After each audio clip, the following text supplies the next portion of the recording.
Hi welcome back to my channel. ఈ రోజు కథ 7 అడుగుల పయనం 41వ భాగాన్ని వినేద్దాం. మరైతే నిన్న ఎయిర్‌పోర్ట్‌కి ఎందుకొచ్చావు? అంది సూటిగా. ఆ మాటకి తడబడ్డాడు విక్రమ్.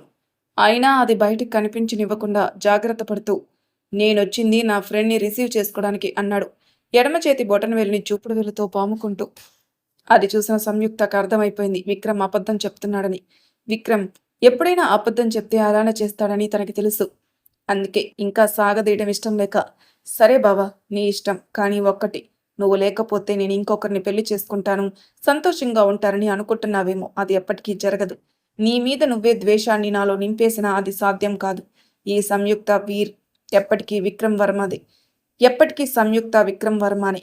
పెళ్ళైనా అవ్వకపోయినా ఎప్పటికీ నా పేరదే. బ్రతికితే నీకు భారీగానే బ్రతుకుతా. నీకు మాత్రమే.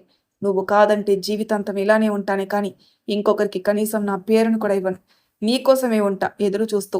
అది నేను చచ్చే వరకైనా సరే అంది స్థిరంగా. ఆ మాటలు విన్న విక్రమ్ ఒక క్షణం తన్ని తాను మర్చిపోయి ఒక్కసారిగా సంయుక్తాన్ని హక్ చేసుకుని వదిలేసి బయటికెళ్ళిపోతాడు. అది ఊహించని సంయుక్త అలానే బొమ్మలా ఉండిపోయి తేరుకునే లోపే విక్రమ్ వదిలేయడంతో వెంటనే బయటికి రాబోయి అది మెన్స్ ట్రయల్ రూమ్ అని గుర్తుకొచ్చి ఎవరూ చూడడం లేదని కన్ఫర్మ్ చేసుకుని అప్పుడు బయటకొచ్చింది. అప్పటికే విక్రమ్ తన కారులో వెళ్ళిపోతున్నాడు. నాకు తెలుసు బావా, నీకింకా నా మీద ప్రేమ అలానే ఉంది అని. ఎప్పటికీ పోదు అని కూడా తెలుసు. నన్ను చూడకుండా నువ్వు ఉండలేవు. అందుకే నన్ను ఇన్ని రోజులు ఫాలో అవుతున్నావు. కానీ నువ్వు దాన్ని ఒప్పుకోలేవు. నీ సంతోషం స్వార్థం కోసం నన్ను నా కుటుంబానికి దూరం చేయలేవు. అందుకే నీకు నాకు ఈ బాధ అనుకుని లోపలికి వెళ్ళి హర్ష వాళ్ళతో కలిసి షాపింగ్ చేయడంలో పడింది. ఏదో శారీ చూసి నందుకి చూపించడానికి తన వైపుకు వస్తున్న శ్వేత చూసుకోకుండా ఎదురుగా వస్తున్న వ్యక్తిని గుద్దేసింది. దానికి పడకపోయినా గుద్దించుకున్న వ్యక్తి కంగారు పడి శ్వేత మీద పడబోయేంతలో ముందు నుండి హర్ష, వెనక నుండి మృదుల ఒకేసారి రావడంతో ఇద్దరూ దగ్గరగా వచ్చేసి ఒకరినొకరు చూసుకున్నారు. ఇంతలో మృదుల శ్వేత అని పిలవగా తేరుకుని దూరం జరిగారు. ఇంతలో ఏయ్ హాయ్ బావా అంటూ వచ్చింది నందు. హాయ్ నందు, మీరేంటిక్కడ అన్నాడు తను. అరుణ్ వాళ్ళ ఎంగేజ్మెంట్ షాపింగ్ లేరా నువ్వు అంది. అదా, అదిగో మీ అత్త, ఆవిడికి ఆవిడ గారి కూతురికి చీరలు కావాలంట, తీసుకొచ్చాను. నువ్వు కనిపిస్తేను నువ్వా కాదా అని వచ్చా. అయినా మీరేంటి 2 రోజుల్లో ఎంగేజ్మెంట్ పెట్టుకుని ఇప్పుడు షాపింగ్ అన్నాడు. ఇప్పుడే కుదిరింది అంటూ అందరినీ చూసి ఇతను ఉదయ్ మా బావ అని పరిచయం చేసింది నందు. అంతా కాసేపు మాట్లాడుకుని ఇక బయలుదేరుతూ ఉండగా వెనక్కి తిరిగి మళ్ళీ ఉదయ్ని చూసింది శ్వేత. అతని కళ్ళల్లో ఏదో అస్పష్టమైన భావన తొణికిసలాడడం గమనించింది శ్వేత.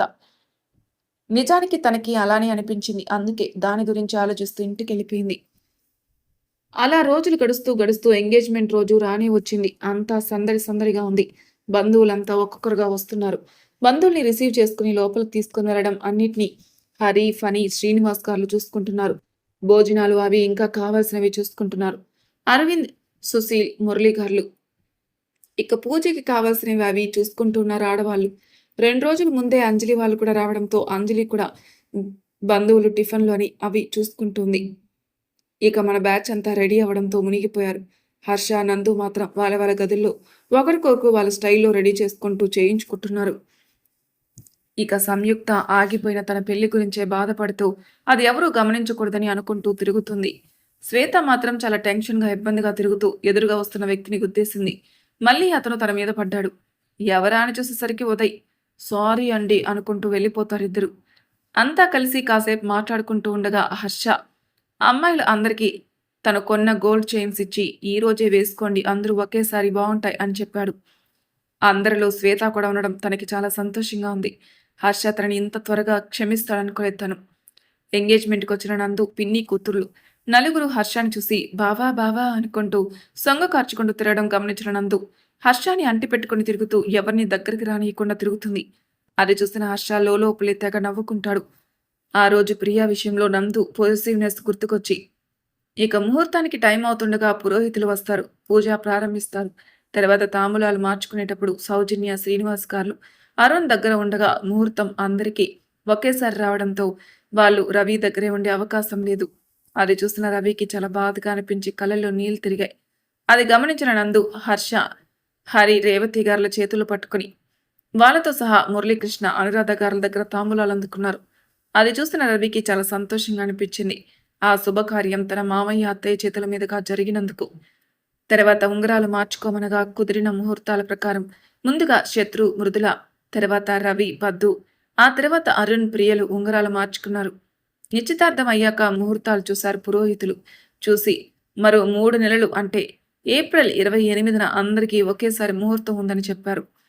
అది విన్న హర్ష, నందులు ఒకరి మొహాలొకరు చూసుకున్నారు. ఎందుకంటే ఆ రోజే వాళ్ళ పెళ్లి రోజు.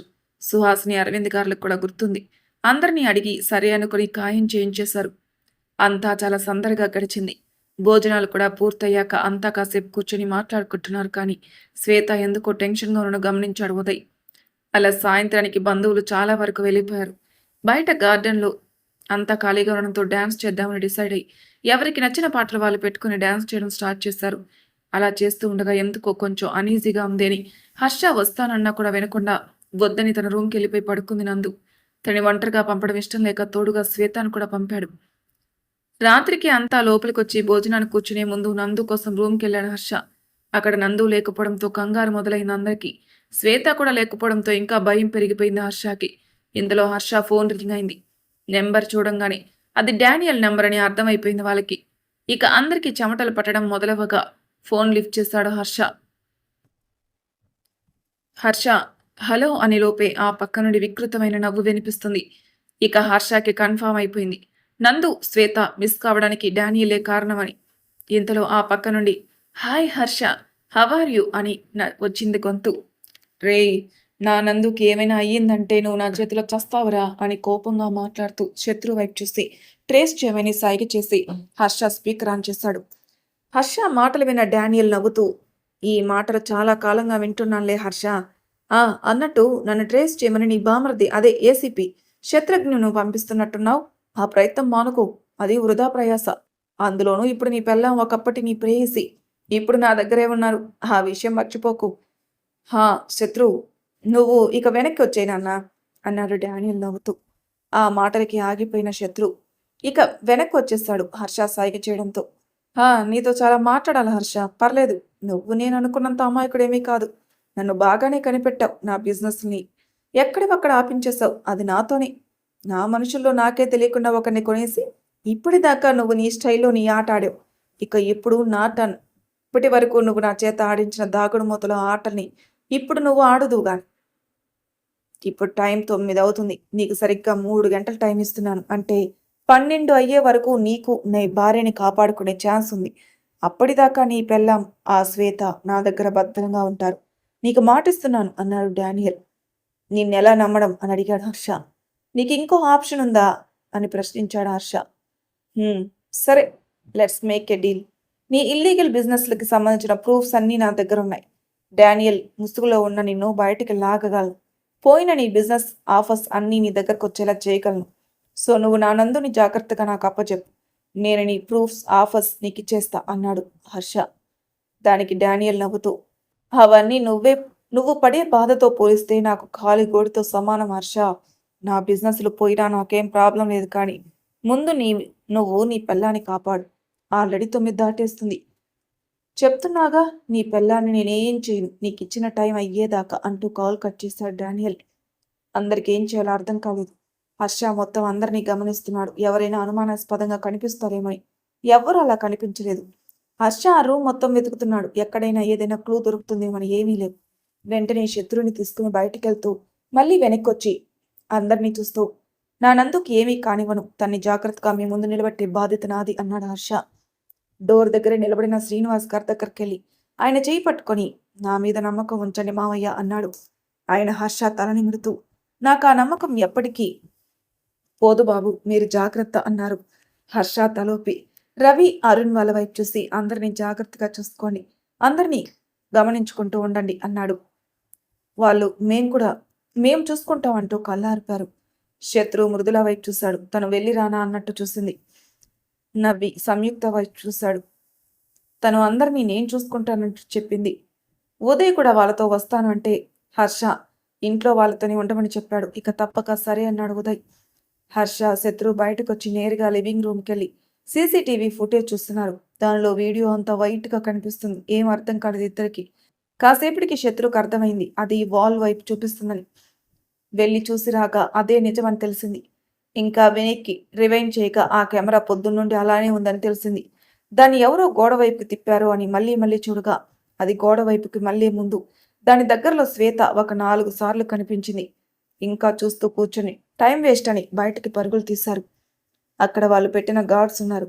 నేరుగా వాళ్ళ దగ్గరికెళ్ళి అడిగారు ఇద్దరు కోపంగా. వాళ్ళు భయపడుతూ మేమంతా లోపలే ఉన్నాం సార్ మా పొజిషన్‌లో అన్నారు.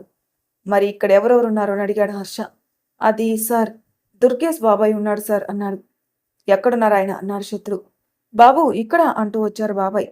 బాబాయ్ మీరు నందు వాళ్ళని గాని ఇంకెవరికైనా గాని లోపలికి అనుమానంగా రావడం చూసారా అన్నాడు హర్ష నెమ్మదిగా. హర్ష అంత నిదానంగా ఉండడం శత్రువుని ఆశ్చర్యపరిచింది. లేదు బాబు కానీ నందు అమ్మని మీ స్నేహితురాలు శ్వేతమ్మ తీసుకుని వెళ్ళడం చూశాను అన్నారాయన. వాట్ అన్నాడు శత్రు. అవును బాబు నందు అమ్మ తూలుతూ ఉంటే శ్వేతమ్మ తన్ని పట్టుకుని కారులో హాస్పిటల్కి తీసుకుని వెళ్తున్నానని చెప్పి మీరు వెనక వస్తాను అన్నారు అని చెప్పారు బాబు. నేను అడిగితే శత్రుకైతే ఏం అర్థం కాలేదు కానీ హర్షకి తన అనుమానం బలపడింది. సరే బాబాయ్ అని చెప్పి అందరినీ జాగ్రత్తగా చూసుకోండి. ఎవరిని లోపలికి కానీ బయటికి కానీ అలో చేయకండి అని చెప్పి శత్రువుని తీసుకుని కారెక్కి బయలుదేరాడు హర్ష. అరే అసలేం జరుగుతుందిరా అని అడిగాడు శత్రు. నాకు కొంచెం కొంచెంగా అర్థమవుతుంది. నీకన్నీ తర్వాత వివరంగా చెప్తాను. ముందు కారు పక్క కాపురా అన్నాడు హర్ష. సరే అని కారు ఆపి హర్షని చూశాడు శత్రు. హర్ష తన ల్యాప్టాప్ ఆన్ చేస్తున్నాడు. అది ఆన్ అవ్వంగానే శత్రుకు కూడా కనిపించేలా సెట్ చేశాడు. దానిలో ఏదో లైవ్ రికార్డింగ్ కనిపిస్తుంది. అది ఏంటి అని అర్థం కావడం లేదు. కాసేపు అలానే చూడగా ఆ చీకట్లో ఎవరివో ఆకారాలు కనిపిస్తున్నాయి. అదేదో కన్స్ట్రక్షన్ బిల్డింగ్ లాగా కనిపించింది. అందుకు నిదర్శనంగా గోడలు లేని స్తంభాలు కనిపిస్తున్నాయి. ఆ వీడియోకి ముందు ఏవో 2 చేతులు బలవంతంగా కదులుతున్నాయి. అవి తప్ప ఇంకేం అర్థం కావడం లేదు వాళ్ళకి. ఇంతలో హర్ష ట్రాకర్ని ఆన్ చేశాడు కానీ అది లొకేషన్ చూపించడం లేదు. అదెందుకో అర్థం కాలేదు వాళ్ళకి. వీడియో కనిపిస్తూ లొకేషన్ చూపించకపోవడం ఏంటని ఆలోచించగా హర్షకి సమాధానం దొరికేసింది. ఇదంతా వాడు కావాలనే చేశాడని అర్థమైంది. హర్ష ఏం చేస్తున్నాడో ఏం చూస్తున్నాడో అసలు అర్థం కావడం లేని శత్రువు వైపు చూశాడు. శత్రు మొహంలో ఉన్న ప్రశ్నార్థకం అర్థమై శత్రువుకి అర్థమయ్యేలా చెప్పడం మొదలుపెట్టాడు. హర్షకి శ్వేత ఇంటికొచ్చిన దగ్గర నుండి తనకి ఏదో చెప్పాలనుకుంటుందని అనిపిస్తూ ఉండేది. కానీ చెప్పడానికి ఎందుకో భయపడుతూ ఇబ్బంది పడుతూ ఉండడం కూడా గమనించాడు హర్ష.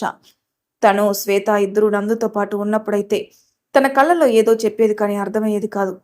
ఒంటరిగా కలిసి అడుగుదామంటే తను అసలు ఆ ఛాన్స్ ఇచ్చేది కాదు. అందుకే ఎందుకైనా మంచిదని ఎంగేజ్మెంట్ జరుగుతున్న రోజే అంటే ఆ రోజు అందరికీ చైన్స్ కొని వాటిలో కెమెరా ఇంకా ట్రాకర్ సెట్ చేసి ఇచ్చాడు.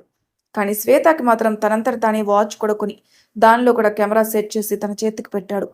ఇప్పుడు వాటిని ఆన్ చేశాడు కానీ వాచ్లో ఉన్న కెమెరా మాత్రమే పనిచేస్తుంది కానీ ఆ చైన్లో ఉండే కెమెరా ట్రాకర్ పనిచేయడం లేదు. శ్వేత చేతిని కుర్చీకి కట్టేయడంతో అవన్నీ వాళ్ళకి కనిపిస్తున్నాయి. నందుది శ్వేతది ఇద్దరిది వాచ్లో ట్రాకర్ సెట్ చేయనందుకు హర్షకి తన మీద తనకి కోపంగా ఉంది. అది జరిగిందని శత్రుకి చెప్పాడు హర్ష. మరి ఇప్పుడు ఏం చేద్దాం బావా అన్నాడు శత్రు. అదే అర్థం కావడం లేదురా అంటూ చాలా టెన్షన్గా చెప్పాడు. ఇప్పటి వరకు బాగానే ఉన్న హర్ష ఇప్పుడు ఎందుకు ఇలా అయిపోయాడనా ఏమైంది బావా అన్నాడు శత్రు. హర్ష 2 చేతులతో మొహం రుద్దుకుంటూ ఏం లేదురా అన్నాడు. చెప్పు బావా నాకు అర్థమవుతుంది నీ బాధ ఏంటో అన్నాడు. హర్ష శత్రు వైపు చూసి ఆ రోజు తనకి నందు చనిపోయినట్టు నందుకి బుల్లెట్స్ దిగినట్టు వచ్చిన కళ గురించి అది కూడా సేమ్ ఇప్పుడు చూసిన కన్స్ట్రక్షన్ బిల్డింగ్ లాంటిదే అవడం చెప్పాడు. తన కళ ఎక్కడ నిజమవుతుందో అన్న హర్ష బాధ అర్థమైన శత్రు హర్ష భుజం చుట్టూ చెయ్యేసి ఏం కాదు బావా మనం మన నందుని కాపాడుకుంటాం అన్నాడు. అంటూ టైం చూసిన హర్ష టైం 10:30 అవుతుండడం చూసి కంగారు పడి డ్రైవింగ్ సీట్లోకి మారి కార్ స్టార్ట్ చేశాడు. ఇంట్లో వాళ్ళ బంధువులంతా బయట గార్డెన్ ఏరియాలో కూర్చొనున్నారు. వారిని కనిపెట్టుకున్నారు రవి, అరుణ్. వీళ్ళందరి చుట్టూ ప్రొటెక్షన్ కోసం గార్డ్స్ ఉన్నారు. సౌజన్య, సుహాసిని, రేవతి గారు, శ్రీనివాస్, అరవింద్, హరి గార్ల భుజం మీద వాలి భయంగా చుట్టుకొని ఏడుస్తున్నారు. వారిని ఓదారుస్తూ తల నిమురుతూ ధైర్యం చెప్తున్నారు అరవింద్ గారు వాళ్ళు. విషయం తెలియని బంధువులు మాత్రం వాళ్ళలో వాళ్ళు నవ్వుకుంటూ మాట్లాడుకుంటున్నారు. ఇంతలో హరి గారి కళ్ళల్లో నీళ్లు చూస్తున్న రవి అప్రయత్నంగానే ఆయన చేరి ఆయన కన్నీళ్లు తొడవబోయాడు. ఇంట్లో హరి గారు రవి వైపు కోపంగా చూడగా రవి తన చేతిని వెనక్కి తీసేసుకున్నాడు. అంతా బంధువులకు తెలిస్తే భయపడతారని హర్ష ఎలా అయినా నందును తీసుకొస్తారనే నమ్మకం ఉంచి లేచి మామూలుగా ఉండడానికి ప్రయత్నిస్తున్నారు. అలా ఎవరికి వారు మాట్లాడుకుంటూ ఉండగా ఎవరో ఒకతను హరి గారి దగ్గరకు వస్తూ ఎలా ఉన్నారు బాబాయ్ గారు అన్నాడు. హరి గారు అతని గుర్తుపట్టక బాగున్నాను బాబు నువ్వు అని అంటుండగా అతను నేను బాబాయ్ గారు అంటూ హరి గారి భుజం చుట్టూ చెయ్యేసి రెప్పపాట్లో వెనక ఉన్న కత్తి తీసి హరి గారిని పొడవబోయాడు. ముందు నుండే అతన్ని గమనిస్తున్న రవి అతని చేయి వెనక్కి పెట్టుకోగాని అనుమానం వచ్చి హరి గారిని లాగేశాడు.